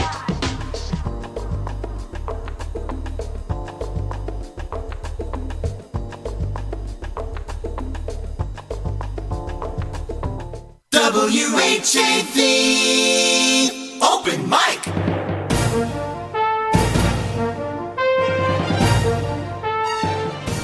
From the Edwin V. Johnson Newsroom, WHAV presents the Open Mic Show with Tim Coco. Make your voice heard. Call 978-374-1900. That's 978-374-1900. Or email tcoco@whav.net. This is the Open Mic Show. This hour of the Open Mic Show is being brought to you by the Merrimack Valley Economic Development Council. Smart companies choose the Merrimack Valley. And by the way, if you're looking for a complete guide to what to do on the weekends and even during the week, the Merrimack Valley Economic Development Council publishes, if that's the correct word, it's a web item, the Merrimack Valley Happenings, and it is one of the most comprehensive guides to what's going on in the Merrimack Valley from Greater Lowell to Greater Newburyport, and a lot of emphasis on Haverhill and environs. So you might find it great, and if you like it, you can go to their website, merrimackvalley.info, and read it online. If you like it, you can actually subscribe and have it show up in your email box every Tuesday. So that's a plus there. All right, we do have a couple of calls, but I'm trying to keep up with some of the comments on the area. Let's see. I'll use his name because he's a regular contributor to the Open Mic Show. David Gowswood writes, speaking as someone who administered a nonprofit organization website for over a decade, just the splash page prior to joining, referring to the Facebook page, is red alert. And he repeats the quote, "We are Haverhill Public Schools and the pride of Merrimack Valley," end quote, is misrepresentation, plain and simple, David writes. I guess I'll go to the ballot questions after this phone call. I understand we may have a surprise guest on the line. Of course, I was going to run something else first, but so Nate's going to have to adjust to what I'm doing. All right, you are on the Open Mic Show. You are on Hello. Guess who this is, listeners? The former host of the Open Mic Show, who's just been edging to kick me out of this chair. How are you, Jack? Hello. I was calling about the trivia question. What trivia question? I was told Sunday that Woody was going to have a trivia question. He hasn't. Has he called in another trivia question? I don't know if he's aware, but we actually gave away the trivia question last week. Nate, refresh my memory. What was last week's trivia question? Oh, what was Floyd the barber's last name? Oh, that's right. You remember. Okay, so that one we've given away. Do you mean that? Oh, I thought maybe Woody would have another question this week. Not yet. I don't know. Not yet. But, Jack, I understand you've been out leafletting for candidates. You're in the area. Can you tell us? How us? do you know that? I think you told me. Well, I'm a big supporter of Martha Coakley. I'm hoping that she's successful. I think that she will be. All right. The polls are pretty tight, I understand. Well, the tide has turned. The tide was coming in for Baker last week, and now it's rushing back out to sea. Baker is nothing like sand at Plum Island during the nor'easter heading out to sea. Okay. That's one of your favorite analogies, isn't it? Yeah, and Milton is going to roll over to say, in my opinion. All right. You might see a surprise with Tui defeating Ives. All right, so there's some predictions from former open mic show host Jack Bevilacqua. And I understand that Scott Brown is looking for condos in Maine. Yeah, I saw that comment. I hadn't had a chance to read it yet. So you're the one who wrote that? No, I read that online somewhere. Because someone named Sleepy wrote, I hear Scott Brown is looking at condos in Maine. So you're saying that he will not be successful in New Hampshire, Jack? Oh, God, no. He's going to get annihilated up there. All right. Well, that's what the open mic show is for. If you have a contrary opinion, ladies and gentlemen, feel free to call 978-374-1900. Jack won't hold it against you because you've always valued both sides, haven't you, Jack? Well, who else is there? You see, we got Coakley and Moulton, and of course, Nikki Songus doesn't really have an opponent, does she? Well, we listed a Haverhill woman who's running against her, and let's see, who else do we have on here? You know what happens? That woman, if Baker happens to win, that woman will get a high-paid position in the Baker administration as a thank you for running a useless campaign. So do you think that's a motivation? Yes, I do. All right. So that is Rosemary. Rosemary. You don't even know who it is. No. Well, I have to admit, Roseanne Wofford. Roseanne Wofford is running as the Republican against Nikki Songus, the Democrat. And I have to say, if I'm not doing a good job remembering the names of these candidates, I hope listeners will understand that I don't know that this person has done any mailings or any phone calls, any sign holding, and if this person has, I apologize. I suspect she's waiting for a payoff later. All right. So actually, that's a good question for listeners. Has anyone... I've seen that happen before. All right, because has anyone received a mailing? Somebody runs a token campaign against an entrenched incumbent, and then if their party gets the governorship, they end up being a commissioner or a secretary or something. All right, well, that pays a hell of a lot more than the job they're running for. That's one answer. I'm going to ask listeners, though, if you know anything about Roseanne Wofford. Let's see if, maybe I just don't get the mailings because I'm associated with another party. Here's a question. Jack, here's someone you know. It's funny. We never got any more on this. Graham Schwass, if I'm pronouncing that correctly. Graham Schwass, chairman of the Ward 6 Democratic City Committee, is running as a write-in candidate for governor. Do you know that? Graham Schwass. Oh, I don't know him. Ward 6 chair of the Haverhill Democratic City Committee. He's running as a write-in candidate for governor. Write-in candidate for governor. And I encourage anyone, including Graham Schwass, to call the Open Mic Show. Let us know more about that. How do you even know that? He sent an email some time ago. I think I asked him to send some more information and a photograph. As far as I know, we never received it. I think... Maybe we'll dig this up during the news break and see if we can find some more. But Graham Schwass, Ward 6 chair of the Haverhill Democratic City Committee, a write-in candidate for governor. And it's another one that I just quickly overlooked while going through this list. I mean, it's not on your ballot, folks. If you want to vote for Graham Schwass, you have to write it in. And for that matter, if you want to vote for Jack Bevilacqua, you have to write his name in. Oh, I am a write-in candidate for governor. So you're going to give up on Martha Coakley for yourself? Oh, no. Never mind. Why don't you run for Secretary of the Commonwealth? Against... I don't vote here. I vote in Utah. Oh, you're not registered here? No. Oh, my goodness. So, well, actually, I suppose, did you do an absentee ballot for the big Senate and House races there? Well, there's no U.S. Senate races there this year. There's a House race and then local.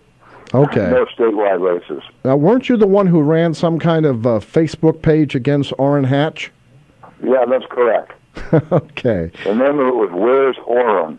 Where's Orrin? Okay. But, Mike Lee makes Orrin Hatch look like God.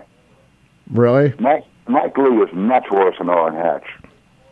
I guess I should use this opportunity to tell people that tomorrow night, WHAV's The Election Central will be on the air with reports from the field, and also we're going to be joining the Pacifica Network. It's rather rare that we do this for election night, but because the U.S. Senate is at stake here, at least that's what the Democrats say, we're going to get some national reports as well. And Jack, if you're in the area, your colorful, that's a good word, colorful commentary is always appreciated. Well, if you want to stop by the donuts. And I can promise... I'm still waiting for that trivia prize. Actually, there is a wrapped gift here for you. Oh. There's a wrapped gift here that Nate bought you with his own money, because we wouldn't give him any money for that, with his own money, and it's sitting there. It's literally gift wrap. I think there's a ribbon on it, too, that he bought you. So I'll have to stop in. So we'll trade you. Come back. We'll trade you that and a cup of coffee for your commentary. Okay, well, I expect great things for Gene Shaheen out of New Hampshire. I think there's going to be a Democratic sweep in New Hampshire. And Coakley is going to win. And who else is running? And Moulton and Saunders. All right. And you think Sean Tilley has a shot at the Senate race? I definitely think Sean Tilley has an excellent chance of winning that seat.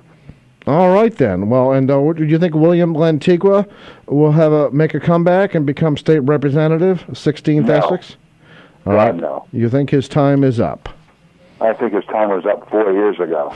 All right. Jack never holds back. All right. Thank you very much, Jack. Thank you. All right. Stay tuned. Take care. Bye. All right. So it is time for the news. I see a call is holding. Scott's on the line. We've been waiting for this call from Scott Wood, but I wonder if he would mind, and I hope he doesn't, waiting until after the news, because I'm usually late going to news, and I'm already late going to news. And Nate, it just drives Nate crazy when I don't stay on schedule. So I'm going to ask Scott to hold on. We're very interested in hearing from school committee man Scott Wood, who is widely quoted on WHAV.net's website, and we even have some recorded sound that we'll be using on the news tomorrow, but would like to hear from him tonight. So if you're willing to hold on, we're going to go to news, local weather, and we'll be back with more of the Open Mic Show after that. Open Mic! Tim Coco and the Open Mic will be right back. Get in on the action. Call 978-374-1900 or email tcoco@whav.net. If you are enjoying this program, please consider making a donation right now. Your donations to not-for-profit WHAV help keep these vital community services on the air. Donate online at www.whav.net. It's 8:03. WHAV Merrimack Valley. WHAV is a not-for-profit service of Public Media of New England, Incorporated.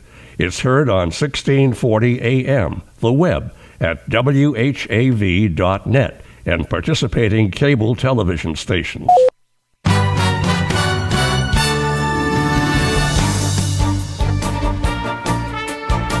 Here's what's happening in local news. Several Merrimack Valley leaders turned out in Boston Sunday to pay their final respects to former Boston Mayor Thomas M. Menino. Mayors James J. Fiorentini of Haverhill and Daniel Rivera of Lawrence were among those who attended the public memorial at Faneuil Hall as the late former Mayor Menino lay in state. Quote, I joined with other mayors from throughout the state to pay tribute to one of the great men of our times, Fiorentini said on Facebook. He had ordered the flag at Haverhill City Hall flown at half-mast in honor of Menino.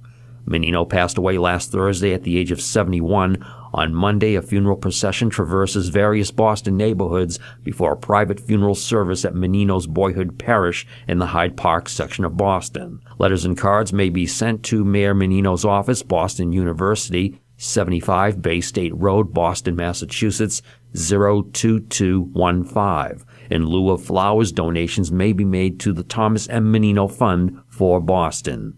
A link can be found on this story at WHAV.net. Drivers to downtown Haverhill will find detours and disruptions today as the Massachusetts Bay Transportation Authority begins work at the Washington Street Railroad Bridge. Except for Election Day tomorrow, commuters should expect disruptions for at least the next 2 weeks, the MBTA said. Quote, MBTA's contractors will be removing a surplus railroad spur over Washington Street as part of a major project to rehabilitate 3 railroad bridges in downtown Haverhill, the statement said. The $24 million construction project takes place weekdays from 7 a.m. to 5 p.m. November 3rd through November 17, except for Election and Veterans Days. Traffic patterns will be either one-lane alternating traffic or require a detour. Police officers will be on hand to assist motorists to navigate one lane of alternating traffic on Washington Street. For more details, visit WHAV.net. Voters who have not yet made up their minds have a last chance Monday night to hear from local candidates. WHAV rebroadcasts the October 15 debate sponsored by the League of Women Voters of Greater Haverhill at 9 p.m. Monday, Election Eve. The event was originally broadcast live by WHAV from the Haverhill Citizens Center. For more details, visit WHAV.net. In local high school sports, Haverhill Hillies varsity football on Saturday in MIAA North Division II quarterfinal action, a win over Newton South 42-12. The Hillies move on to face Reading High School, which won last weekend over Westford Academy 20-13. The semifinal match will be held at Reading Friday evening. For more details, visit WHAV.net. Remember, WHAV is the only Haverhill-based news source, and it's always free. In the Edwin V. Johnson newsroom, this is Dana Esmil. From Feature Story News in Washington, I'm Kevin McAleese. Calm has returned to the streets of Ouagadougou in Burkina Faso after 5 days of riots and protests, which saw former President Blaise Compaoré flee the country. But Western governments and the African Union have urged the new interim head of state, Lieutenant Colonel Isaac Zida, to ensure civilian rule returns to the West African country soon. From neighbouring Nigeria, FSN's Gary Alfonso. The new interim head of state spent the first peaceful day in Burkina Faso in almost a week, assuring diplomats that civilian rule would return to the West African country soon. But Burkinabe opposition parties remain vehemently opposed to the military's quick move to appoint Zida as interim head of state. The African Union and Western powers have urged for a speedy return to civilian rule. The head of the National Assembly was supposed to take over from ousted President Compaoré, but he has apparently also fled the country. Compaoré himself has fled to Ivory Coast. Zida is the 7th military leader to take over after the removal of a civilian leader since Burkina Faso won independence from France in 1960. Gary Alfonso, Abuja. Investigators are narrowing down what may have caused the crash of Virgin Galactic's spaceplane. The vehicle broke apart during a test flight on Friday over California's Mojave Desert. FSN's space industry correspondent Steve Mort reports. Federal investigators say a system to help the spacecraft descend deployed too early during Friday's flight. Speaking on NBC's Today Show, Virgin Galactic founder Richard Branson said that could support the NTSB's theory that a violent structural failure caused the spaceplane to break apart, resulting in the death of one of its 2 pilots. If that ends up to be the case, that is something which is easy to fix. Investigators haven't determined if the system deployment was due to a pilot error, a mechanical failure, or some other cause. The pilot that survived the crash remains in hospital with serious injuries. One World Trade Center has opened in New York 13 years after the Twin Towers were destroyed. The first company to move into the building opened for business on Monday morning. Nick Harper reports from New York. 8 years of building work and several years of controversial planning, and One World Trade Center is finally open for business. It's now 13 years since the 9/11 terror attack changed Manhattan's skyline. However, there was no fanfare opening, not even a ribbon-cutting ceremony, to mark the end of this mammoth project. Employees of the publishing firm Condé Nast started to move into their offices in the 104-story tower. Thousands more will follow over the coming months. One World Trade Center is the tallest building in the US, costing almost $4 billion to build. Nick Harper, New York. From bureaus worldwide, this is FSN. Wave weather. I'm WHAV meteorologist Rob St. Pierre with Wave Weather. We'll head through the nighttime hours with clear skies and somewhat chilly temperatures falling into the lower 30s. Now on Tuesday, well, a good deal of sunshine. It'll be milder, a high getting into the mid-50s, turning partly to mostly cloudy Tuesday night, 40 to 45. A cold front comes in Wednesday with clouds, but only a slight chance of a shower. In fact, might even get some sun Wednesday. Highs in the low 60s, but then we got rain on Thursday. Breezy, a high in the mid-50s. I'm WHAV meteorologist Rob St. Pierre. Your next Wave Weather in 30 minutes. Phil Christie here. Last year, WHAV helped local nonprofits by airing 8,780 community spotlight messages. Only local radio can bring you this level of public service, but only WHAV does.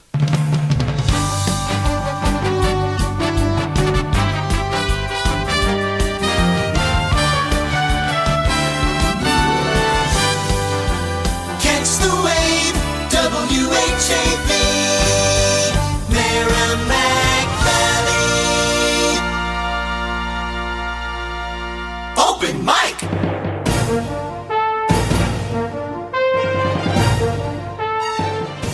From the Edwin B. Johnson Newsroom, WHAV presents the Open Mic Show with Tim Coco. Make your voice heard.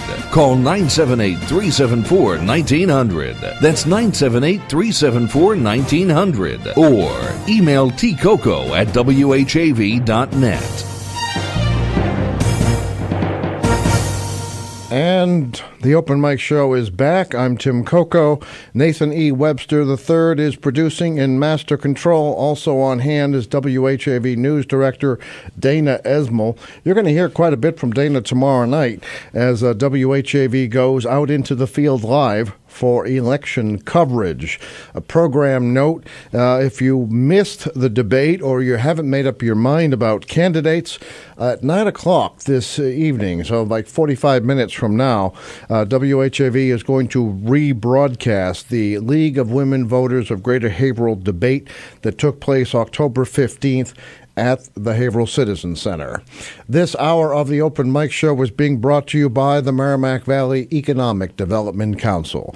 Smart companies choose the Merrimack Valley. Okay, just a quick recap before we take this call. Quite a heavy news day.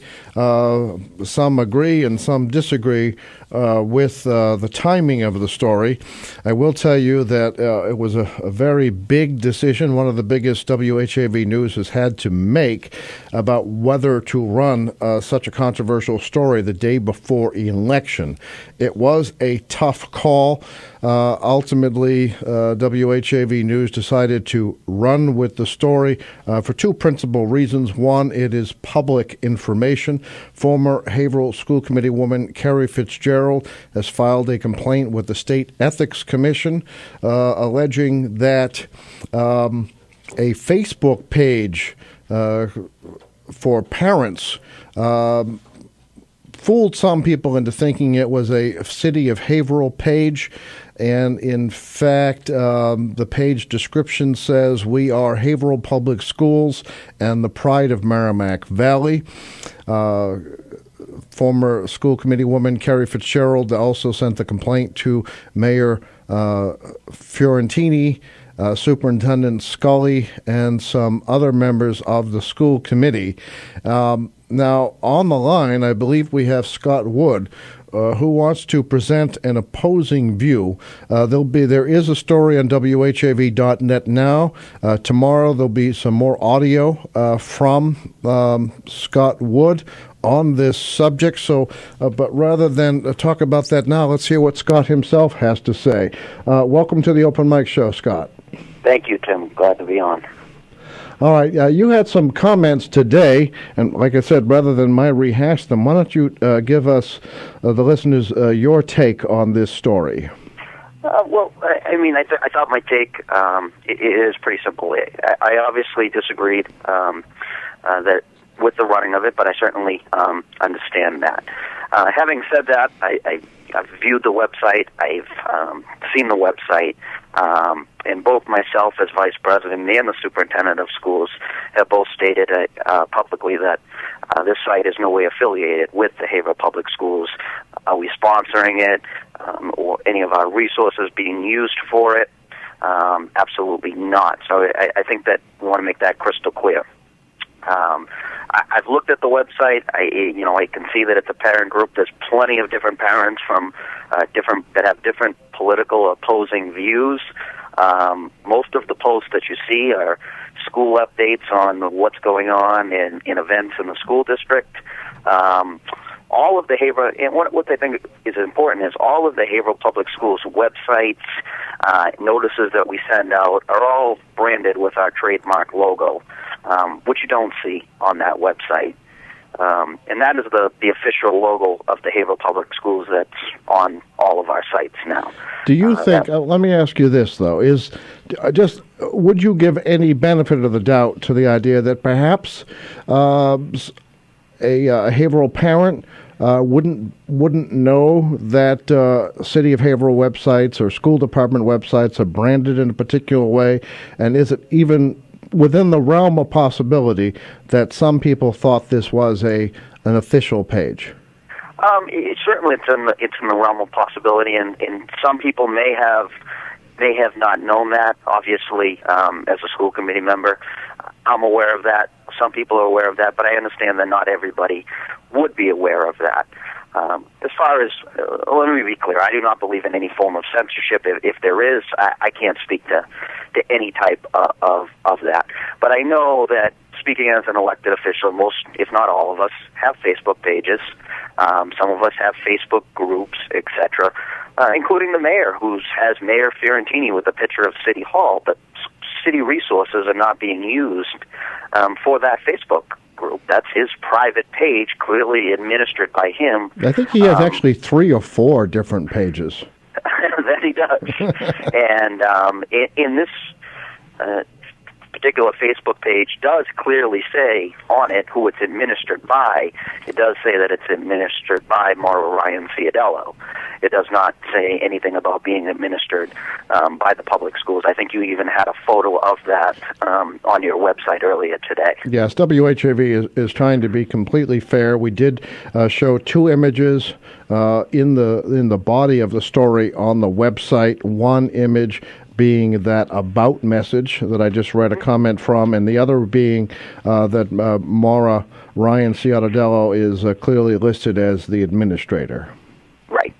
And, so somebody could have seen that as well if they didn't see the logo. It's clearly on there who administers the group. And there's many different groups online with whether it's the Haverhill Public Schools or different athletic groups, etc., different schools.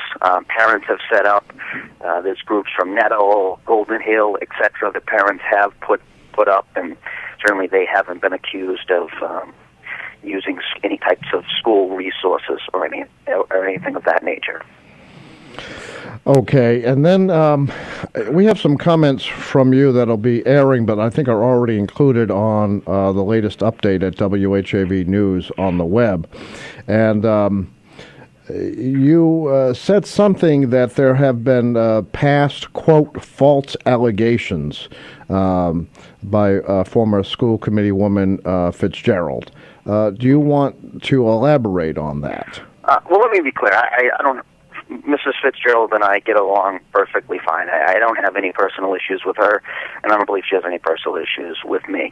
What I was referring to is public knowledge. Was a lawsuit that the city of, and it wasn't a valid lawsuit, but it was one that the city of Haverhill had to defend due to an email that was sent out advising committee members not to speak about something, but an individual got a hold of that.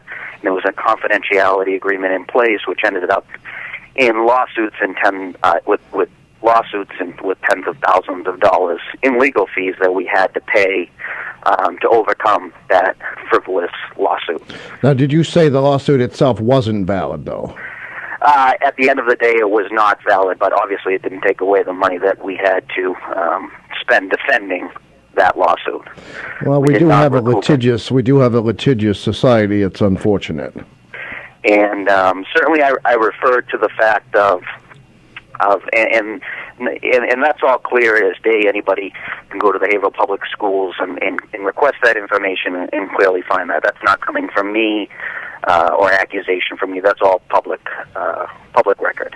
If you were advising your colleague on the school committee about the text, would you maybe, hindsight here, would you argue that perhaps it would have been best to omit the language about we are Haverhill Public Schools and the pride of Merrimack Valley?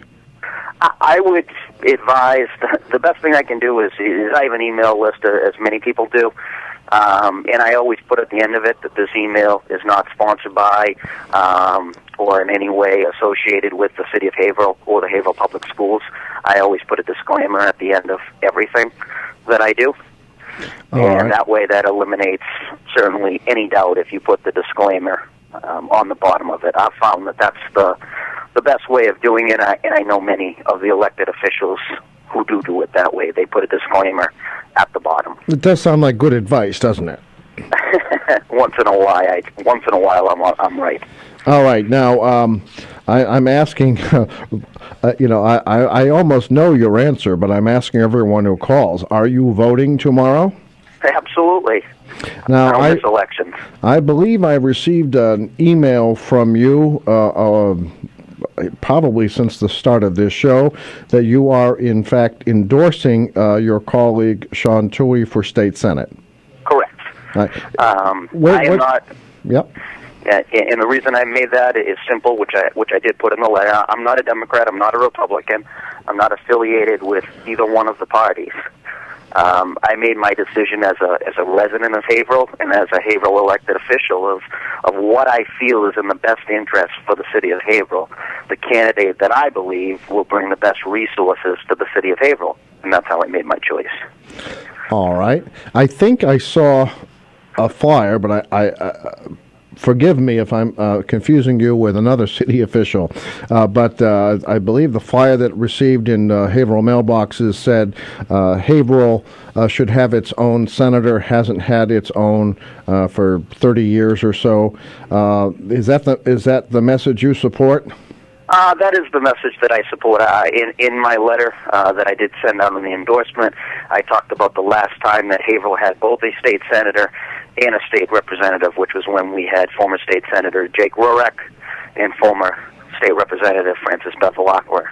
And I can say that if it wasn't for Haverhill having a state senator and a state rep at the time, that as far as Northern Essex being in the city of Haverhill, that would have never happened. Yeah, that's actually one of the best examples I can think of as well, that having that local representation brought us Northern Essex Community College when, frankly, the largest city in the district would have been Lawrence, who ultimately... And it was almost going to Lawrence, and I know that Jake Rorek took a large part with Representative Bevilacqua to make sure that did not happen. And I would say that we do have quite a force with Representative Brian Dempsey, chairman of the powerful House Ways and Means Committee. And I have to say, and I've said this publicly, he's uncontested, so I'm not violating any kind of rules here. He's not contested tomorrow. But if it weren't for Brian, I don't think we would have finished the flood wall repairs downtown. We wouldn't have received money for the boardwalk. I believe he single-handedly has made the Harbor Place project viable. Absolutely. Representative Dempsey has done a tremendous job, and he is one of Haverhill's biggest assets. I think having a senator on Beacon Hill from Haverhill to help him from the city of Haverhill would be a great thing for us. In my personal opinion, over the last 2 years, Haverhill has not seen, besides with Representative Dempsey, every extra resource that we've had, I think, is attributed to Representative Dempsey and the work that he's done. I remember when Senator Baddour was in the office, we used to have Senator Baddour would take part and come to the school committee meetings, update us on what's going on, ask us if he could take any feedback to the state.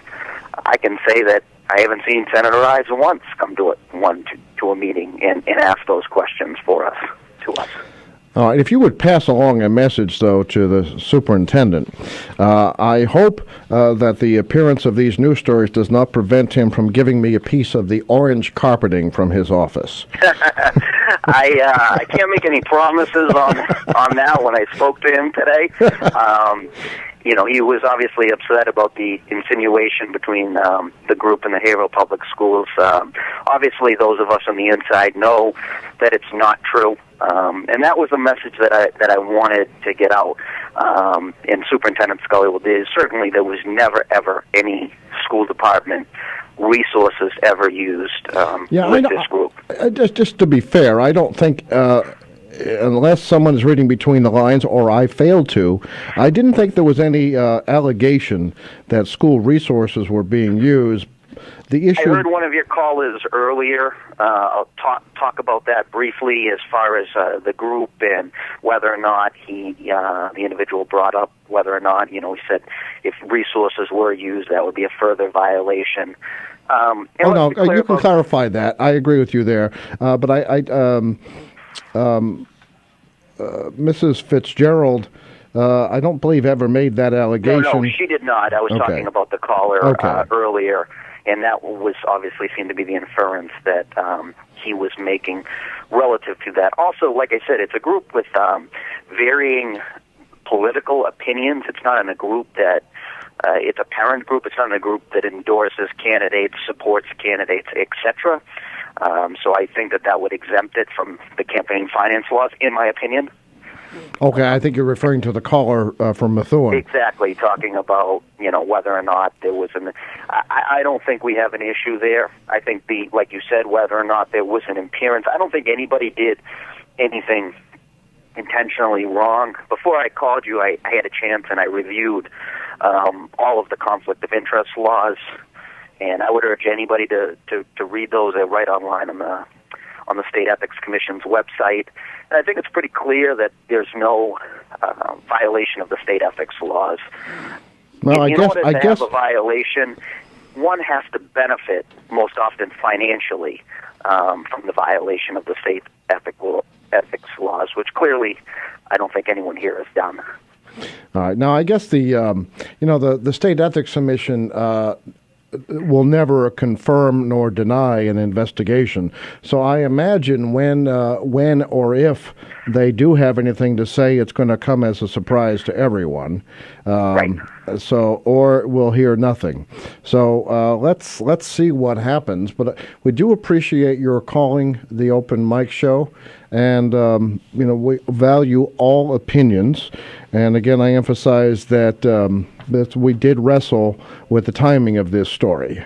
No, and I understand that. One other thing that I did want to clarify, because I said about Mrs. Fitzgerald about using resources, and like I said, it wasn't my allegation. There was an allegation back November 14, 2007 in an Eagle Tribune article that was titled "Committee Member Broke School Internet Rule."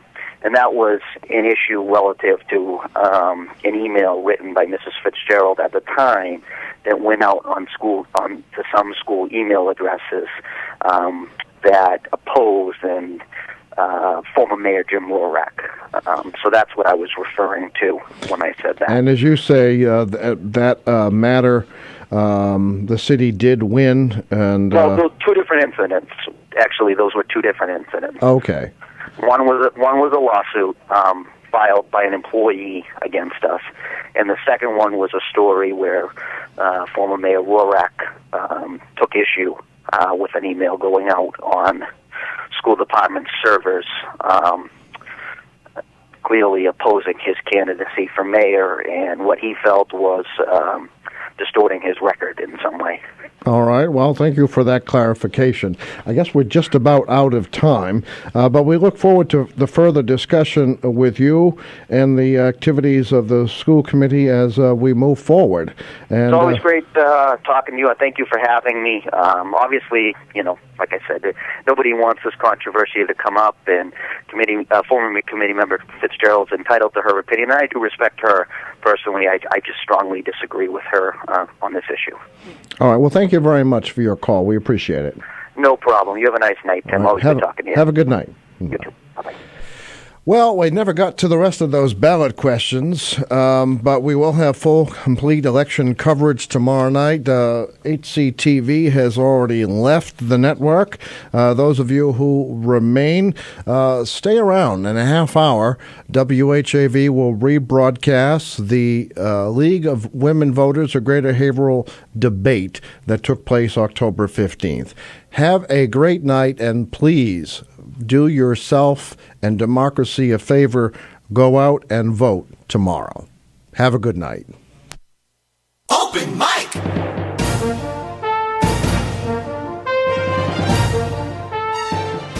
Join Tim Coco live on the Open Mic again next Monday night at 6:30. The opinions expressed on the Open Mic show are not necessarily those of WHAV, its underwriters, or affiliated stations. The Open Mic show came to you from the Edwin V. Johnson Newsroom.